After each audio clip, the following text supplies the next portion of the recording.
नमस्कार मंडळी, royal Marathi YouTube चॅनलवर आपल्या सर्वांचं स्वागत आहे.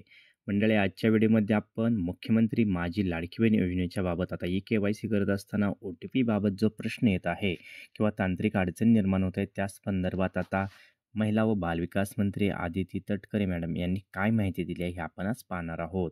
बघा, यांनी ट्विटरच्या माध्यमातून अशी माहिती दिली आहे की मुख्यमंत्री माझी लाडकी बहीण योजनेची ई-के-वाय-सी करताना ओ-टी-पी बाबत काही तांत्रिक अडचणी येत असल्याची बाब निदर्शनास आलेली आहे. महिला व बालविकास विभागाच्या वतीने याची गांभीर्याने दखल घेण्यात आली असून तज्ज्ञाच्या माध्यमातून याबाबत उपाययोजना करण्याचे काम प्रगतीपथावर आहे.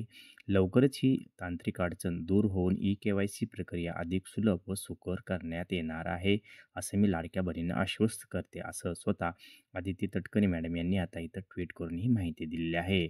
आता एक बघा, लाडकी बहीण योजनेची के-वाय-सी जवळजवळ 15 दिवस झालं चालू झाली असून सरकारला आज जाग आलेली असून सरकारने याबाबत आता हा निर्णय घ्यायला सुरुवात केलेली आहे. बऱ्याच लाडक्या बहिणी रात्री जागून किंवा दिवसा काम मधल्या वेळेत किंवा पहाटेचं के-वाय-सी करायचा प्रयत्न करत असतात आणि त्यामध्ये खूप मोठा वेळ त्यांचा वाया जात असतो. तर लाडक्या बहिणींना सर्वांना आव्हान आहे की आपण ई-के-वाय-सीसाठी सरकारनं 2 महिन्याचा कालावधी दिलेला असून जसं आता तटकरे मॅडमनी सांगितलं, की ओ-टी-पी येण्यासाठी तांत्रिक अडचण जी येत आहे, ती दुरुस्त करण्यासाठी तज्ज्ञांची टीम लावलेली आहे. तसेच अनेक ज्या अडचणी आहेत, त्यांनासुद्धा सरकारकडून हळू-हळू आपल्याला उत्तर देण्यात येतील. कारण हे सरकारी काम असल्यामुळे हे काही लवकर आपल्याला इथं सोल्युशन भेटणार नाही. 2 महिन्याचा कालावधी आहे. 2 महिन्यात आपल्याला वेळ मिळेल आणि त्यानुसार आपण के-वाय-सी करायची. उगाच रात्री जागून वगैरे के-वाय-सी करू नये. त्याचबरोबर बघा, ट्विटरच्या माध्यमातून लोकांचे तर प्रश्नसुद्धा येत आहेत.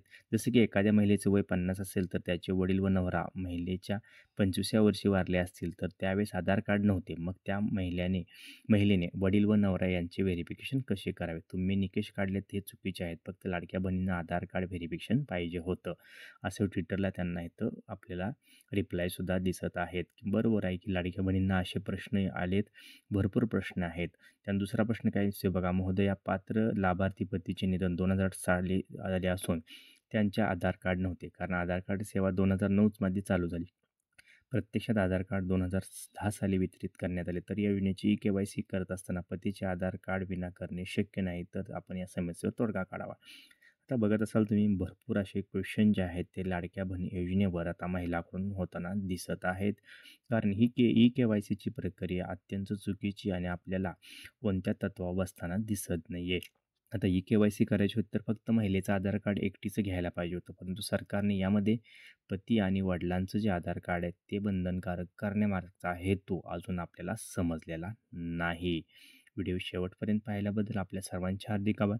अशाच नवीन नवीन माहिती करता चॅनलला सबस्क्राईब आणि व्हिडिओ लाईक करा. जय हिंद, जय महाराष्ट्र.